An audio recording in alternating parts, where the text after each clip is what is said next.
There's no question that UFOs are real. I studied the UFO phenomenon all over the world in 42 countries. I traveled 1 million kilometers for it. And there's no question that indeed there's something behind the UFO phenomenon which is real and indicating an extraterrestrial presence here on Earth. I don't believe in UFOs. I've seen a number of them, and so I'm quite certain they exist. And it's a bit like asking, do you believe in this chair I'm sitting in? Well, I mean, it's there and you can see it. I've seen them. I've seen tremendous evidence associated with them, and there's no question in my mind that they are real. I personally don't think that's true, because there have been committee after committee consisting of top flight academics and people who are skilled in recognizing aerial phenomena and so forth. When they look at the evidence, what they find is that the UFOs turn out to be natural phenomena.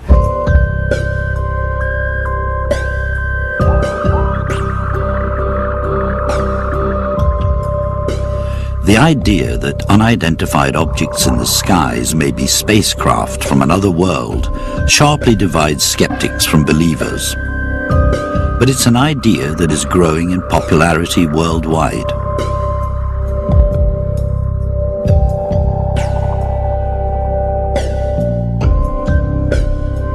Unidentified flying objects have been seen in the skies since the beginning of time. But are they mere quirks of nature or something more profound? And if so, what?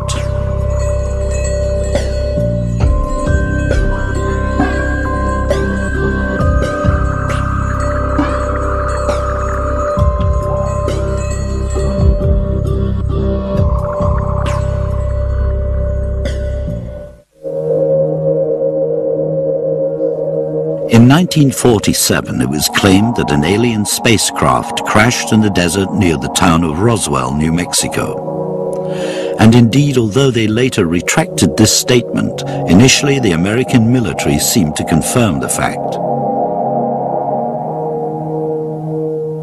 2 weeks earlier, Kenneth Arnold, a private pilot, had reported seeing disc-shaped craft in the skies ahead of him near Mount Rainier in Washington state. These two incidents triggered a belief in a phenomenon that over the last 50 years has attracted followers from all walks of life. Dr. Stephen Greer, a qualified medical doctor, is certain that UFOs are both real and extraterrestrial. He thinks he has plenty of evidence to justify a congressional hearing on the subject. There's more evidence for this subject than there is for black holes. We have over 3,500 pilot reports from a member of my team who's collected them from civilian and military people. We have 4,000 landing trace events. We have hundreds of photographs that are daylight, crystal clear. They've been analyzed, and they're not hoaxes. So far, Greer's efforts to persuade Congress have been unsuccessful.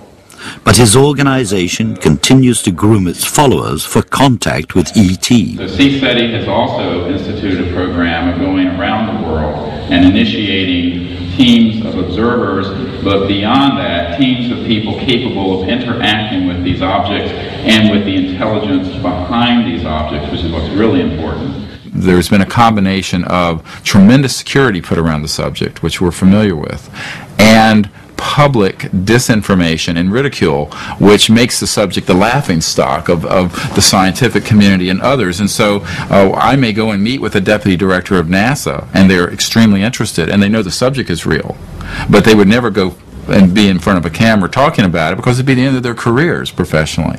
Here we have the most commonly observed type of UFO. This is an official US Air Force picture, and this is the disc-shaped UFO with a dome on top, observed all over. There's no doubt that the UFO phenomenon attracts more than its share of ridicule. But are photographs, however dubious, and individual eyewitness accounts too readily dismissed by skeptics? We, healthy, normal human beings, we are able to describe something we have seen accurately, and we are not the victims of delusions all the times. We can be, but we are not always. Denying the reality of UFOs means denying the value of the human testimony itself. Close to a crop circle area in Alpenbahn, and we have one of these little balls of light flying. The local UFO clubs that Michael Hessman addresses are part of a growing international circuit. By far the majority here are convinced that UFOs are real and extraterrestrial in origin. Is it such an impossible idea? It is not impossible at all for people to believe that we could be visited by other civilizations, because we ourselves send UFOs to other planetary bodies. So if there was life on some other planet, they may have also done the same thing by sending things to other planetary bodies. That there is intelligent life elsewhere in the universe is no longer doubted by many of today's scientists and astronauts like Ulrich Walter. I'm convinced that in our universe there are other intelligence. However, I don't think that's true within our galaxy, in our Milky Way. Astronaut Story Musgrave is even more convinced. Statistically, it's a certainty. There are hugely advanced civilizations, intelligences, life forms out there. I believe they're so advanced that they're even doing interstellar travel. I believe it's possible they came here. The ultimate question is someone else out there? And if they're out there, how many of them are there, and are they visiting us? We don't know, and we want to know.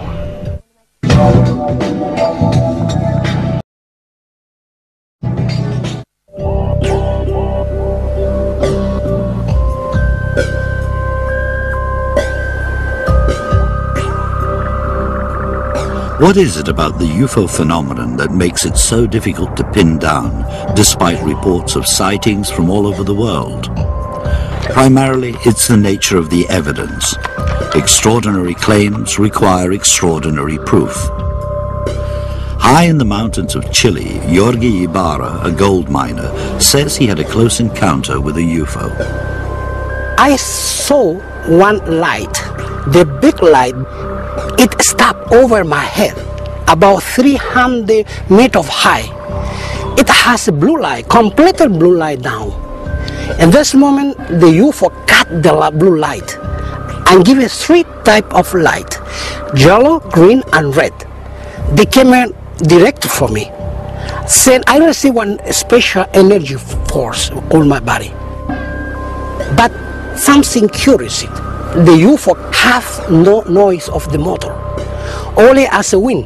Same when you have a stick, big stick, and make this way, zzz, zzz, zzz, and the UFO moving again.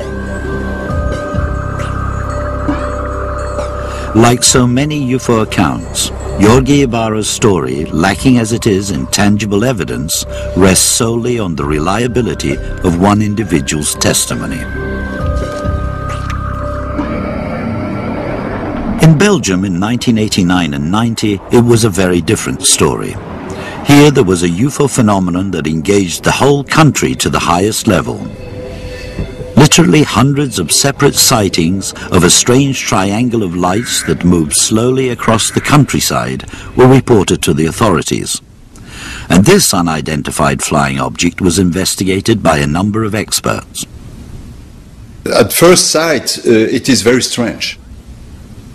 Because, for example, the technical characteristics of such flying objects are very different from what we know. Professor Leon Brennig teaches at the Free University of Brussels and was one of those who looked closely at the phenomenon. I saw a lot of first-hand witnesses, had direct access to at least 800 investigations which were carefully made. All these investigations indicate that there is really a phenomenon which is unusual, or the flying characteristics are highly strange. We have a lot of observations of such triangular platform which was hovering silently without any apparent action on the air above a farm during 20 minutes. Why above a farm? What does it mean?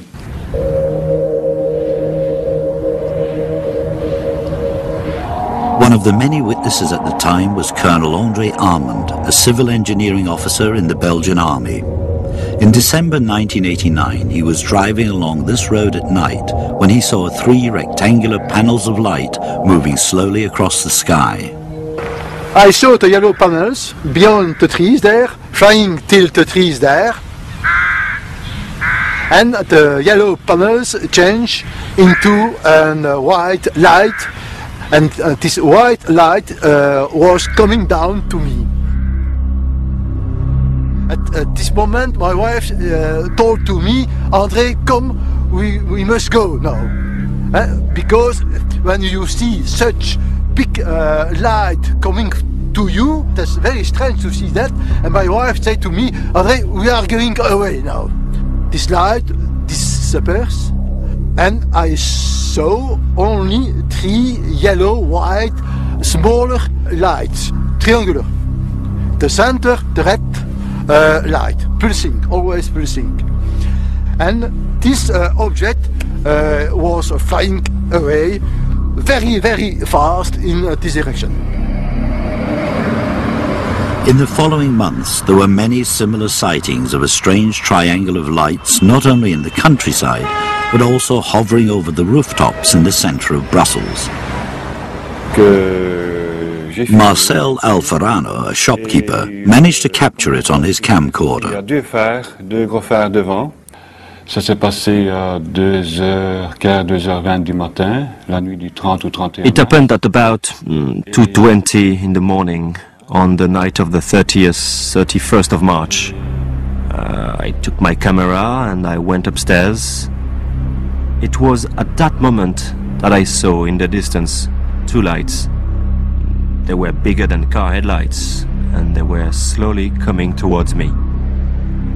They were moving very slowly, high above the rooftops there. And as they got closer, I could see there was a 3rd light behind the other 2. They stopped over there. I realized it was not a plane. It was something bizarre, something unrecognizable.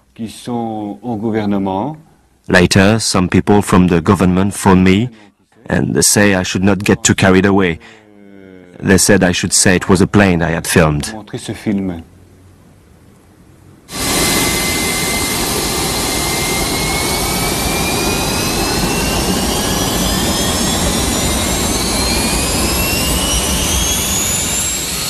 The Belgian Air Force decided that whatever the UFO was, it could not be ignored.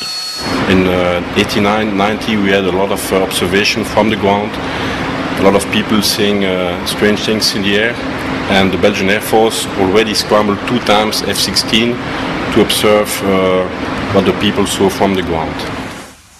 Wilfred de Brouwer, a colonel at the time, was officer in charge of operations.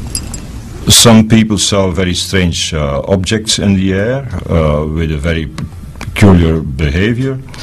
They called the police. The police confirmed the observation. They called the radar station of Glon, and Glon confirmed that they saw a blip in the area. And that was also confirmed by another radar station, which is about 100 miles away. Based on that, they asked to send these 2 aircraft in the air.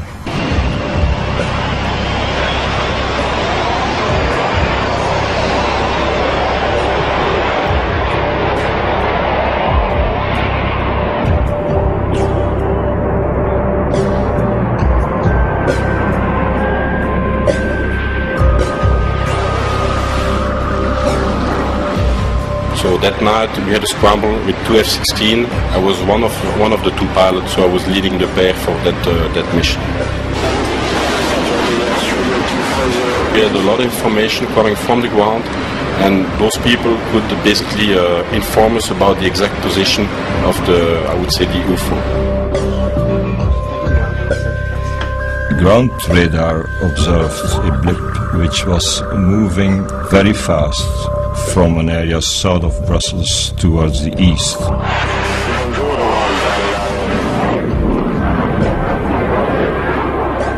the aircraft were in the near vicinity and, of course, tried to detect that particular object. And the two aircraft confirmed that they had a lock-on which showed a speed of 700 knots, around 700 knots. The F-16s had repeated locks onto the UFO, but as they closed in, it changed direction and speed with extraordinary maneuverability. The pilots had no doubt that the target was real. We had a different radar contact on the target, so it happens at least 3-4 times, where we could acquire a radar lock-on with the F-16, and we knew that at least 1 or 2 times we had exactly the same contact as the one which was on the screen on the ground.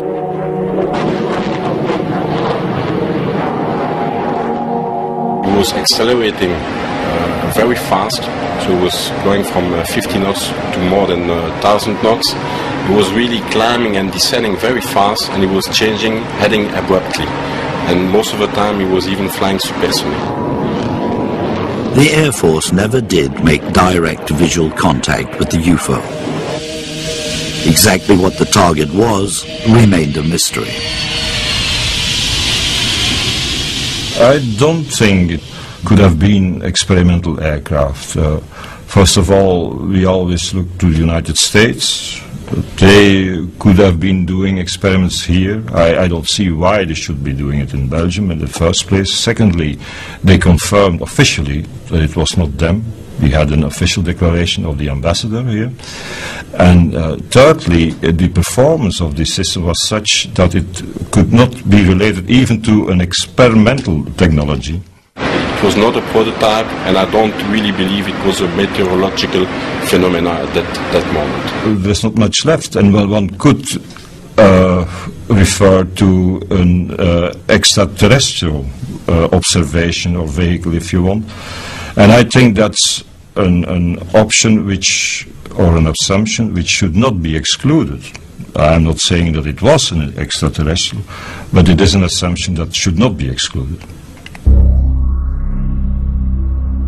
The radar tape from one of the F-16s was sent for detailed examination by experts at the Center for the Study of Electronic Warfare. The radar specialist who advised the investigating team there was Professor Emil Schweitzer, a distinguished physicist who teaches at the country's elite military academy. What did he make of the strange unidentified craft that the Belgian Air Force tried to intercept? That UFO could make right turns, which is impossible by our laws of mechanics, and that UFO could also change very suddenly the velocity, which is also impossible, but because it would give an infinite acceleration. Is it possible that the Air Force's unseen UFO was nothing more than a technical aberration in the radar equipment? I don't think that you can explain it by saying that all radars made the same mistake. That's highly unlikely. There are different types of radar, there are different types of antennas, and also the orientation of the target was different for the 4 radars. I'm going to be fired by my colleagues, but I think that extraterrestrial intelligence is very highly likely. A photograph of the Belgian Triangle of Lights was later computer enhanced. The image that was revealed appears to show a dark, delta-shaped craft behind the lights. As more and more people worldwide look to the skies, so more and more UFO sightings are reported. And increasingly an extraterrestrial interpretation is capturing the popular imagination. Mass communications have spread details of sightings around the globe, revealing among other things that there are recurring similarities between some UFOs of today and those of the past. This footage was taken near a military base in Montana in 1957. I saw two silvery objects moving swiftly out of the northwest.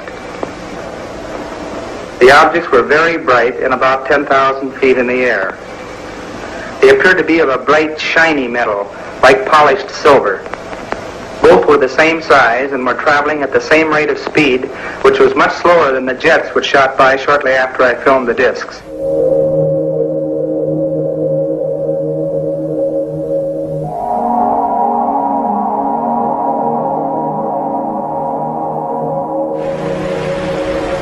In Germany, more than 30 years later, strange balls of light were again seen in the sky. But this time they were stationary, and both witnessed and photographed by hundreds of people. It happened at Greifswald on the Baltic Sea. Valery Vinogradov was one of those who had his video camera to hand, and he recorded what he saw that night. Da reden Leute etwas über UFOs, also das was also da Interessantes muss sein. I heard noises, so I went into the kitchen. I looked out of the window. I could hear excited voices in the street, and everyone was pointing towards the sky. And then I saw these glowing balls hanging in a sort of formation in the sky. It was in this direction, over Greifswald nuclear power station, towards the town of Lubin. Within the formation, the spheres all seemed to be rotating, but it was as if they were acting together in a formation, and the whole group was hovering, not making any sudden moves. It was just hovering in a stable kind of way. Then I saw a small sphere coming from the right. It looked as if it flew right into the group and dissolved. I think it's proof that, whatever they were not flares. So far, pictures on their own have done little to solve the mystery of what UFOs are.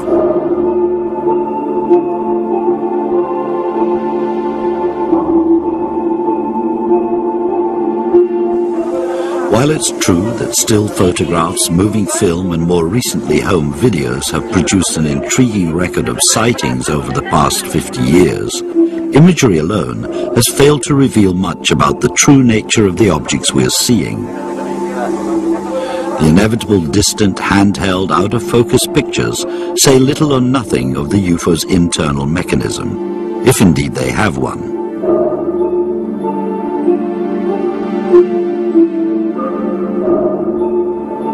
If we say, how would an alien phenomenon look, then we don't have a clue. It might look like a UFO. It might look like an ordinary airplane because they're disguised.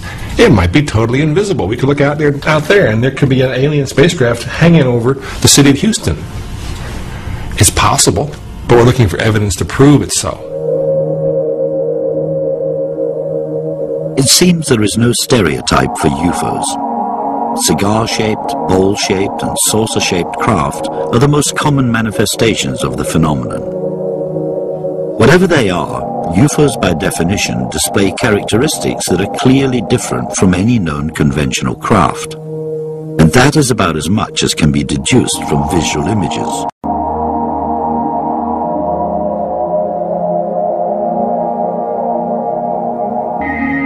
On the odd occasion when UFOs are sharply photographed and the image clearly discernible, it raises other problems.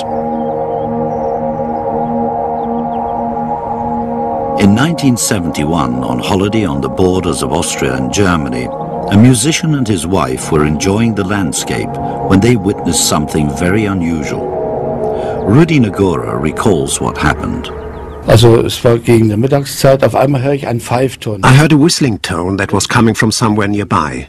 I thought somebody was playing with the radio in their car, but it wasn't the case. Then I could hear that the sound was coming from above. I looked up and in the sky I suddenly saw a round moving object. It certainly didn't move like an aeroplane. A plane might do loops. But it doesn't suddenly stop and stand still. A helicopter could suddenly stop, but you would be able to see the movement of the rotor blades. And there were none. It stood still in the air and made a humming noise. It wasn't in one spot all the time. It would suddenly be behind me. So I had to keep turning around. But in the end I managed to take 12 pictures.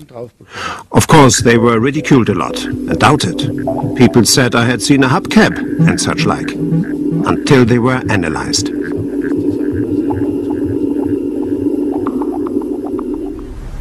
Rudy Nagora's pictures were independently examined in Germany and America, and no evidence of any trick photography was discovered. But are they evidence of an extraterrestrial craft? A close encounter through the camera lens is not proof enough.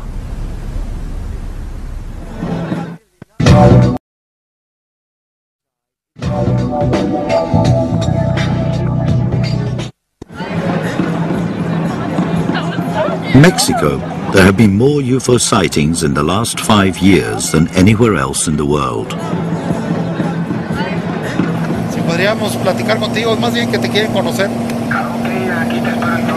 In 1994, the hills of Guadalajara were the setting for a close encounter of the second kind. That is to say, the UFO was not only seen at close hand, but there was some interaction between it and the man who photographed it. Raul Dominguez is a landowner and a businessman. He recalls the extraordinary craft he saw that day. It was a machine that I believe was about 25 meters in diameter.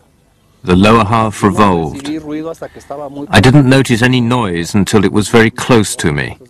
I heard it when it was 10 or 12 meters above my head, and I heard a sound like bees buzzing. I felt my hair bristling, and my clothes moved as well as my hair. Immediately afterwards, these marks appeared on my face and hands. I was ill with stomach pains and bad indigestion for a long time. The whole thing affected me very much, both physically and psychologically. It has changed me. I'm certain now that UFOs exist. Pictures of what may or may not be spacecraft from another world are only as real as the integrity of the witnesses who take them. And an extraterrestrial interpretation assumes the possibility that we could be visited by aliens in the first place. The main argument against this are the vast distances involved in space.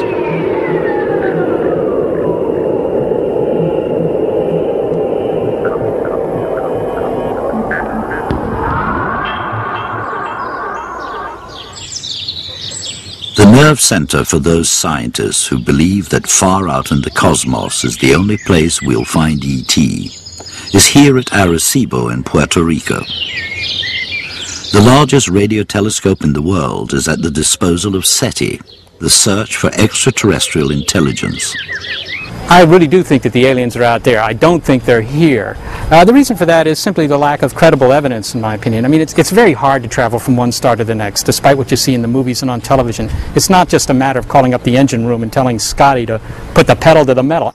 SETI was originally funded by NASA, and they've searched for signs of extraterrestrial intelligence for more than 20 years. The space agency no longer invests in their experiment, and there are those who argue it's because NASA already knows that ET is here. Observing 4067? No, 4061. 4061. The dim issues out there. It's a view that SETI's astronomers reject out of hand. They're convinced that the first contact with ET will be a radio signal that shows up on this screen.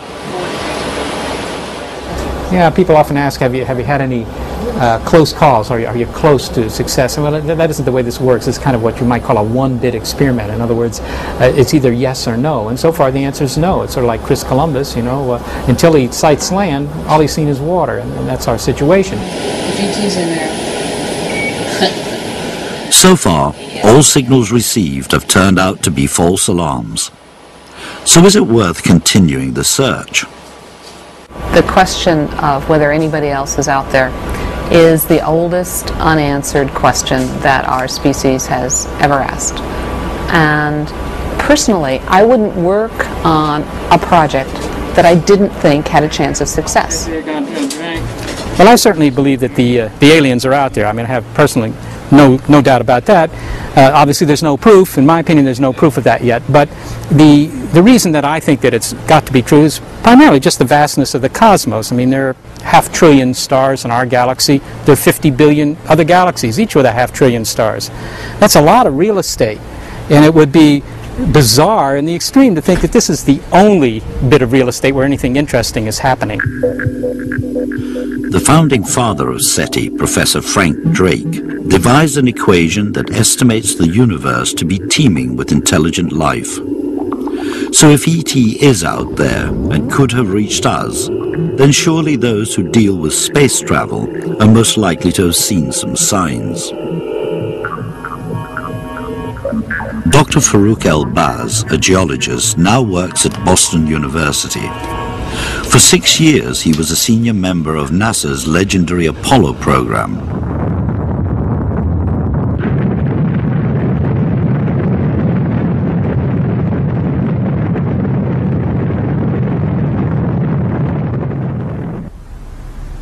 He was head of astronaut training and responsible for the intricate experiments that were scheduled for testing on the moon's surface. During his time in mission control, he experienced at first hand some unusual happenings involving astronaut Ken Mattingly in the lunar orbiter. The one most peculiar sighting of something that we never found out what it was, and we thought it should be easy to, was the sighting of flashes on the surface of the moon by Ken Mattingly during the Apollo 16 mission. One of the objectives of that Apollo 16 mission was to see how much can we see and photograph in the part of the moon that is not lit by the sun but by earth shine. The first time Ken Mattingly began to do this, he said something like, "I'll be damned, I just saw a flash." And we said, "What flash?" So he said, "I just saw a light flash on the surface of the moon, something on the moon, flashed." As he came around the next time and we said, "Now be careful with this thing and look again and mark your time when you see it so we know exactly when it happens, because we want to tie this to whatever is happening in the landing site." One of NASA's experiments on the moon involved highly sensitive seismometers that, among other things, could detect the impact of incoming meteors. If Mattingly's flashes appeared again, the instruments would surely record the impact of a meteor, the most likely explanation for his sighting. And so, on the next lunar orbit, Ken Mattingly was briefed to look out for flashes and report what he saw. He said, "Okay." And he did that, and he saw 2 flashes, this time on that one orbit, not one. So we picked up the exact times, and we took these to our colleagues, the ones that had the seismometers. But at that time, there was absolutely no evidence of anything hitting the moon at these hours, because it would have been picked up for it. There is absolutely no explanation. And that remained a complete mystery. Of course, at this time, the Russians had an unmanned presence on the moon. Nevertheless, there are unexplained pictures. This one shows a shadow racing across the moon's surface. And here, a flash appears from a crater as an unidentified object passes overhead.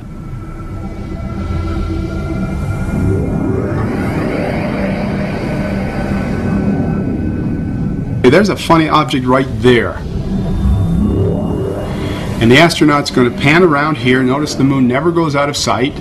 There it is again, and the object, it's changed.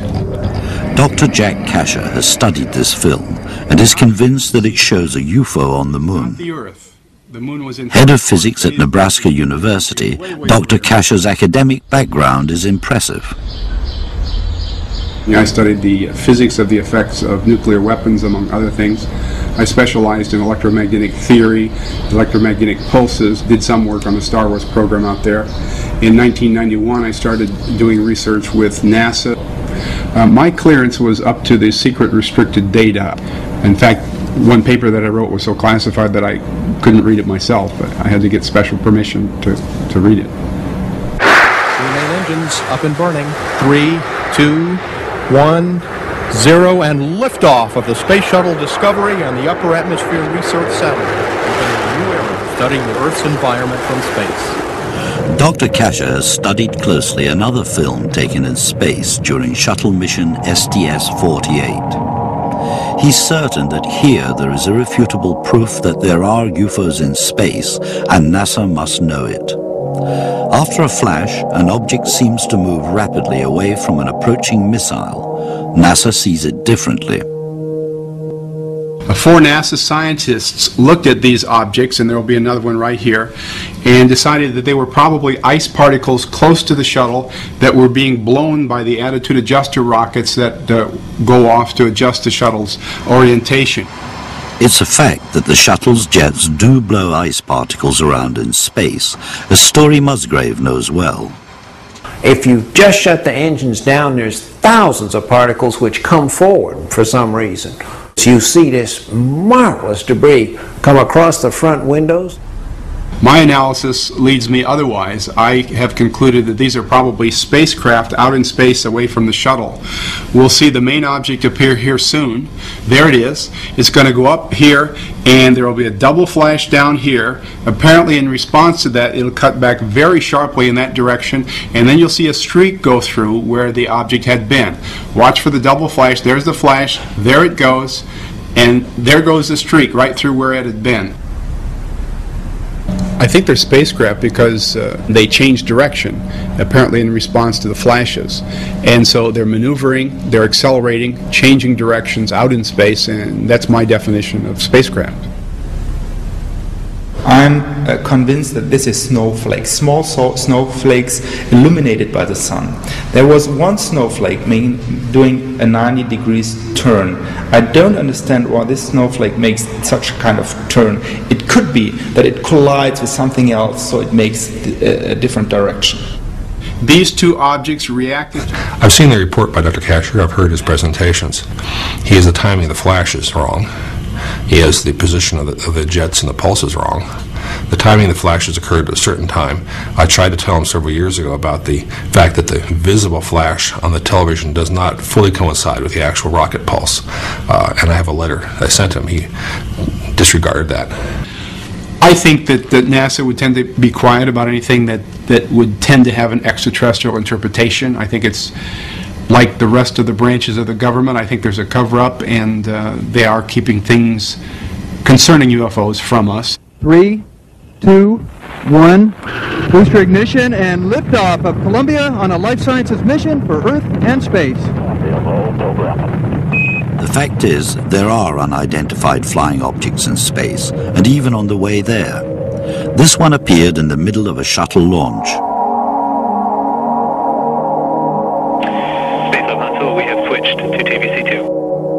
On another occasion, on mission STS-73, astronaut Caddy Coleman is heard to announce loud and clear that she's just seen a UFO.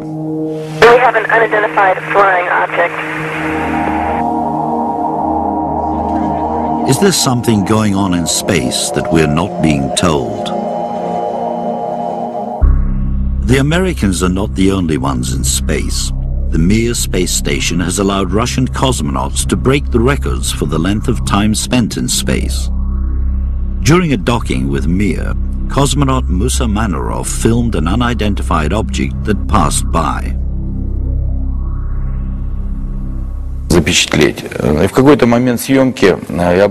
At some point in the filming, I caught sight of something that seemed to have separated from the ship. Moreover, it was rotating as it moved away and changing its brightness. I can't say exactly how far away it was.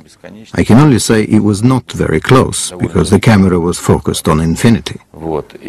At first it seemed to me that something has separated from the ship. But then, when I examined the ship, I realized that there was nothing that could have broken away. What's more, there were no alarms going off. Everything was calm. Later, there were lengthy arguments as to what it could possibly have been. On another mission, Russian cosmonaut Gennady Strikalov is certain he saw a most unusual unidentified flying object in space. It was a huge sphere. I think it appeared when we were over Newfoundland. The sea was in the background. It was shining, sparkling, of absolutely even shape. It shone like the balls that hang on trees at Christmas, greenish in color and all shimmering. It was impossible to take your eyes off it. I watched it for maybe 5 or 7 seconds, but I didn't have a camera, and if I'd gone to get one, I would have lost it. For just as suddenly as it appeared, so it just disappeared.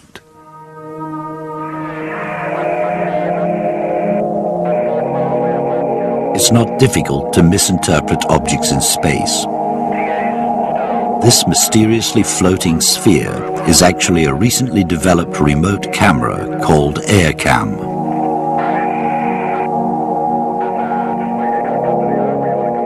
Story Musgrave is uniquely placed to know if there are UFOs in space. He spent 30 years with NASA and been on 6 missions. Has he seen anything in his time out there that might be evidence of extraterrestrial life, or perhaps explain the UFO phenomenon? Nothing that I have seen personally has the signature, has those characteristics which you would attribute to other forms of intelligence or other kinds of craft. Twice I saw what I call my eel, which I don't know the size of it because I don't know how far away it was, but it was like a rubber piece of hose which had internal motions in it. Maybe it's 8 feet, maybe it's 10, I'm not sure. When you can't tell how far away, you can't get the size, so I'm missing both of those things, size and how far away. But there's no question it had internal motion.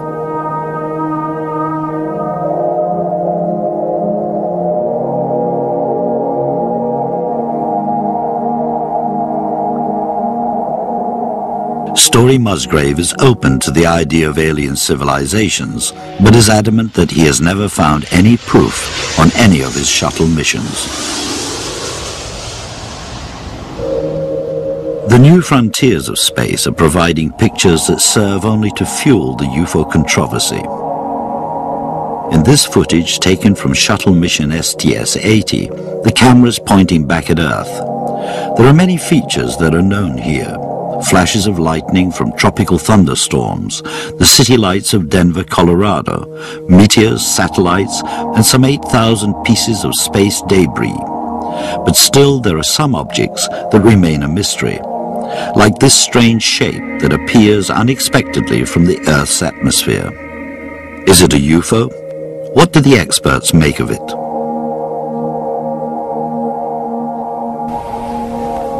I don't know what it is. Whether it's a washer, debris, ice particle, I don't know. But it's characteristic of the thousands of things which I've seen. What is not quite so characteristic, it appears to come from nowhere. You would think that even if it's facing the dark side or facing a side toward you which does not reflect the sun, you think you would see something there. That one is really impressive. My first understanding that what you see was a reflection of a rising moon in the window through which the camera is looking. This was my first impression, but on the second thought, I thought that would be wrong. You know, there usually in life there are some possibilities which you don't think of. I don't know.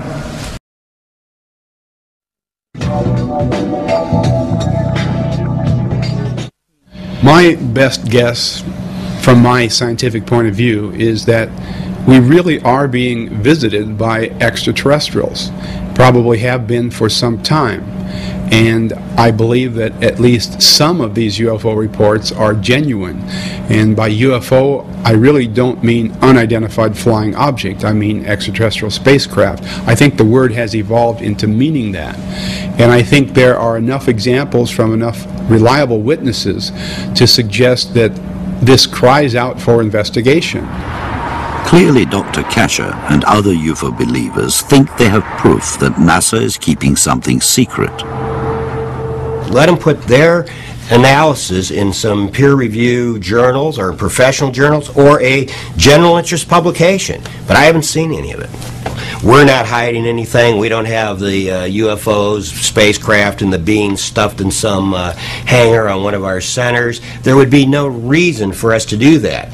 One of our goals is to find the origins and the search for life. If we find life, if we think we've been visited by life, we are going to trumpet it loudly. Our budget's been going down for the last 5 years. If there's one thing that could turn it around, it's some clear indication that life has either come here or we have found it somewhere else. We're not about to cover that up. A distinguished astronaut who agrees with Jack Cash's belief in the reality of UFOs is Gordon Cooper. Now in his 80s, in 1951, Cooper had a sighting while serving as a fighter pilot in Germany. Well, a weatherman had reported seeing these objects in the sky, and various other people got binoculars and looked for them, saw them also, and they were flying formations similar to our fighter formations. And we proceeded to launch some airplanes to see if we could get up to where they were, and we could not, and gave up on it. They were higher and faster than we could go. They were very metallic looking, symmetrical saucer shape. I think I saw some craft coming from some distant planet. Gordon Cooper was so convinced that there was evidence of UFOs here on Earth that in 1978 he went to the United Nations and presented them with a letter describing his experience. Today, Cooper is unswerving in his belief that UFOs are real. He's convinced that the evidence is not in space, but here on Earth, and no one knows it better than fellow pilots. And I do know a few airline pilots who've had some very real sightings, and I would suspect that there are probably vehicles that are coming from some other galaxy somewhere.